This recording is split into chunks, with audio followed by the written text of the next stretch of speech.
Good day, APUSH people. Today we're taking a look at the progressive movement roughly from 1890 to around 1912. This video is going to help you out with pretty much any APUSH textbook. That's how the video lines up to some of the popular ones. Let's get started. The progressive movement, why does it take place? Big, important concept to understand: industrialization, urbanization, and immigration created significant changes, a lot of them good, but also some challenges for the United States. And the progressive movement was an effort to use government power to regulate and improve society. So this is a whole movement trying to improve society. It is a rejection of the laissez-faire ideology of much of the Gilded Age. This idea that the government should not get involved is rejected by many progressive reformers. It's important to keep in mind it's not a radical movement. They're not looking to overturn or overthrow capitalism. They're rejecting radical ideas like socialism and anarchism. They want to save and improve capitalism. They want to make it more of a just society. Who are the progressives? This is a complicated question because many of the progressive era reformers were middle class men and women, but there's a real diverse group of people. The progressive movement was not a coherent, organized movement, everyone working together for common goals. So for instance, you have Protestant church leaders demanding temperance or getting people to stop drinking. You have politicians regulating monopolies and trusts. They're part of the progressive movement. Union leaders addressing the rights of workers. Women demanding the right to vote. African Americans demanding greater equality. All of these are going on during the progressive movement. And it's really important you understand it's a diverse group of reformers. And then finally, it's important when you're studying for APUSH that you compare this to other reform periods back under the age of Jackson, Andrew Jackson, the populist reforms of the farmers, and then later in the 1930s, the New Deal. So how do you promote reform? And that's where the muckrakers come into play. Muckrakers attempted to expose problems in American society. And they're very often journalists. They're writing very sensationalistic stories. They want to stir up public demand for action. They want to bring the problem to the attention of the middle classes. They actually get the name from Theodore Roosevelt. He did not mean it as a compliment. And there's a whole bunch of examples you're going to come across when you're reading about this time period. Ida Tarbell wrote a history of Standard Oil Company, published in McClure's magazine, a popular magazine at the time, in which she exposed the kind of business practices utilized by these captains of industry such as John D. Rockefeller. Jacob Riis is oftentimes considered one of the first muckrakers with his How the Other Half Lives, in which he exposed the horrors of life in the slums of New York in 1890. Lincoln Steffens wrote a book called The Shame of the Cities in 1904, which exposed the corruption in city politics with the political machines. And of course, the one a lot of people know about, Upton Sinclair, The Jungle. More on him a little later. Another key thing about the progressive movement is the importance of women in the movement. Women played an important role in the progressive movement, and this really gave them an opportunity to break down the idea of the separate spheres, which was this idea that a woman's place was in the home. You know, if you remember after the American Revolution, this idea of Republican motherhood, raising young boys mainly to be good citizens. Women did not have the right to vote, and yet during the movement, the progressive movement, they're playing an active role in causes such as child labor. The National Child Labor Committee fought for laws banning child labor, and by 1907, about 2/3 of all states will have child labor laws put into place. You have the National Consumers League, which was headed by Florence Kelley. Kelley, remember, was very active in the settlement house movement with Jane Addams, and the National Consumers League advocated for the rights of women in the workplace, laws against child labor, and all sorts of other causes. A court case you should be aware of is Mother versus Oregon in 1908. The court ruled that laws protecting women workers that restricted women to 10-hour workdays were constitutional, and the court rules that women deserved and needed special protections as women in the workplace. An event that really kind of stimulates a lot of activism amongst women and workers is the Triangle Shirtwaist Fire in 1911. A 10-story building in New York. A fire breaks out leading to the death of 146 workers, most of them being women and immigrants. And this really sparks reforms and calls for increased safety standards. And another reform that we're going to take a look at in just a moment is women in the temperance movement. Important idea to keep in mind, though, is women are playing various roles in the progressive movement, and one of those, which we're going to cover in our next video, is the role of the women's suffrage movement. Urban reform was a huge part of the progressive movement. If you recall, throughout the Gilded Age, people have been moving to the cities, and this creates all sorts of problems. Amongst those problems are urban poverty and the rise of tenements and slums. You have political corruptions and political machines and widespread alcoholism and all sorts of other issues in the cities. And we've already seen what Jane Addams and Florence Kelley and others were doing in places like Chicago with the settlement house movement, trying to help people, like you see in the image, get out of urban poverty. But you also see a desire during the progressive movement to take away power from political bosses by placing municipal services under public control. Sanitation was a huge problem in the cities, and one of the ways they felt they would be able to do this was by municipal government reform, such as voters electing the heads of city departments such as fire, police, and sanitation, so that things would be more efficient and less corrupt. Progressive reformers also focus on state reform. You get many progressive governors fighting against corporate control of state politics. In California, you have a governor, Hiram Johnson, who took on the very powerful Southern Pacific Railroad. The big guy, though, is this handsome fellow, Governor Robert La Follette of Wisconsin. And he's going to pioneer many reforms in the state of Wisconsin.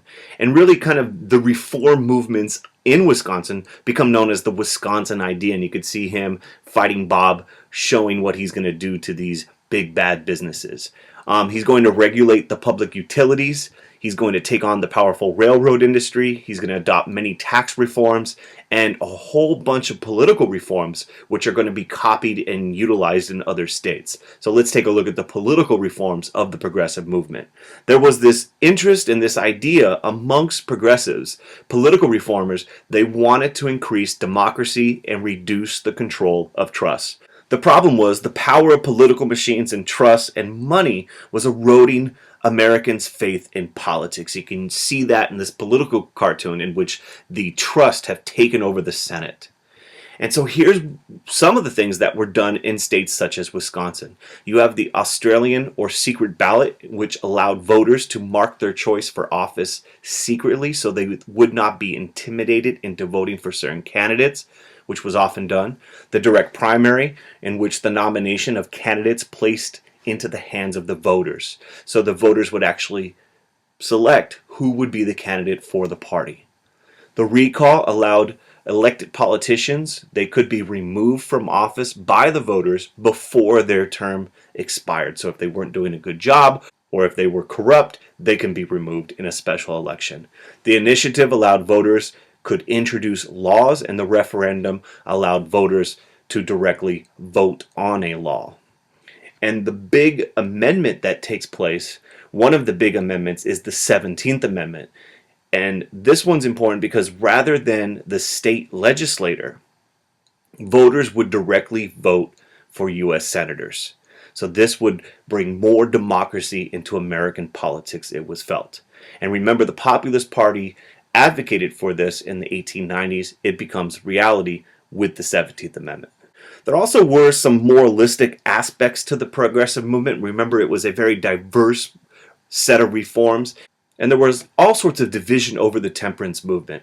Those in favor of drinking were known as wet. They were against prohibition. Those who wanted to support temperance and prohibition, the banning of alcohol, legally banning alcohol, were known as dry. And there was a growing conflict between those two groups, and it really came down to Protestant native-born Americans very often versus Catholic immigrants. Catholic immigrants tended to be okay with drinking, especially those so-called new immigrants from Southern and Eastern European countries. Very often there was division between rural areas, which tended to be much more pro-temperance, prohibition supporters, whereas in the cities there tended to be more of a support for allowing people to do what they wanted to do. There were organizations that were created. You have the Women's Christian Temperance Union, a large organization of women advocating for temperance. They would encourage their members to take pledges promising not to drink any longer. And the big one is in 1895, the Anti-Saloon League, which was the leading organization advocating for legal prohibition. They don't just want you to promise to not drink. They want to get a law passed which would make it illegal to do so. And many states started adopting prohibition type laws. And of course, in 1919, we'll see the 18th Amendment go into place, banning alcohol throughout the country. Now, a big moment in the progressive movement comes with the emergence of Theodore Roosevelt as president at the age of 42 years old. And once again, Roosevelt is a firm believer in an enlarged role for the president, and he's going to do things very differently. And one of those you can see in his labor policy and his relationship with organized labor and workers. And little kind of memory lane right here. Remember McKinley during the Great Railroad Strike of 1877 sided with corporations. Grover Cleveland during the Pullman Strike in 1894 also sided against organized labor. And Theodore Roosevelt very early on in his presidency was faced with a massive strike by the coal miners in 1902. And he actually tries to mediate the labor dispute between management and the workers, and owners won't compromise, so Theodore Roosevelt threatens to take over the mines with federal troops. And this is a very big difference than previous presidents, especially during the Gilded Age, where very often the federal government was using troops against the workers. Now, Roosevelt himself was not necessarily Mr. Pro-labor union. He believed in something which he referred to as the square deal. And this was his progressive era reform program. And there's three parts to it, the three C's. Corporations, there should be control of corporations. Consumers, there should be consumer protection. And conservation of the environment and the Earth's natural resources. So this is part of his square deal program. For the APUSH exam, it's really important you know about Roosevelt's program, his progressive era policies, and let's take a look at them. First, corporations, trust busting. Roosevelt looked at things like the Sherman Antitrust Act. Remember, that was passed in 1890, and he realized it was relatively ineffective at reducing the power of corporations and trusts. Remember, in fact, it was oftentimes used against labor unions. Roosevelt's going to change this. He's going to break up the Northern Securities Company, a railroad monopoly with tremendous power. In fact, Roosevelt, his actions are upheld by the Supreme Court in 1904, and he is going to be very famously known for his trust busting. During his presidency, he's going to bring on antitrust action against 40 corporations. And Roosevelt distinguished between good and bad trusts. And good trusts were trusts that were efficient and brought lower prices to consumers. They weren't harmful to the economy. And bad trusts were harmful because they crushed competition and they hurt consumers by dominating and fixing prices. And throughout his presidency, he's going to increase the power of the federal government with regard to business. Another example of this is Roosevelt will also seek to increase the power of the Interstate Commerce Commission. Remember, that was intended to regulate railroad rates across state lines. It was also relatively weak throughout much of the Gilded Age. A couple of examples of how that power is increased. You see that in the Elkins Act of 1903. It increased the penalties for rate rebates that railroad companies would try to get away with. And the Hepburn Act of 1906 gave the ICC the power to set maximum rates for the railroad companies. So big idea here is Roosevelt is using the power of the federal government, the presidency, to control and regulate corporations and strengthening previous laws such as the Sherman Antitrust Act and the Interstate Commerce Act. The other C, the second one, is consumer protections. Remember, at this time it's a laissez-faire attitude with the economy, and there are relatively few protections for consumers. It was very common for food to be bad and people to get ill or die from it, and medicine and other items to be mislabeled. Upton Sinclair's book, The Jungle, was intended Upton Sinclair was a muckraker, and his intention was to increase support for socialism and workers' rights by writing this book about the life for a worker in the Chicago stockyards. What ends up happening, though, is the public focuses on the unsanitary nature of the meat industry that Sinclair writes about, and there's a huge outcry with regard to the conditions of the meat in this factory that Sinclair writes about. There's a lot of public pressure for Theodore Roosevelt to act, and as a result of Sinclair's muckraking activity, the Meat Inspection Act of 1906 is passed, which basically says the federal government would regulate and inspect the meat industry. And you see the federal government employee checking that good old tasty carne asada out.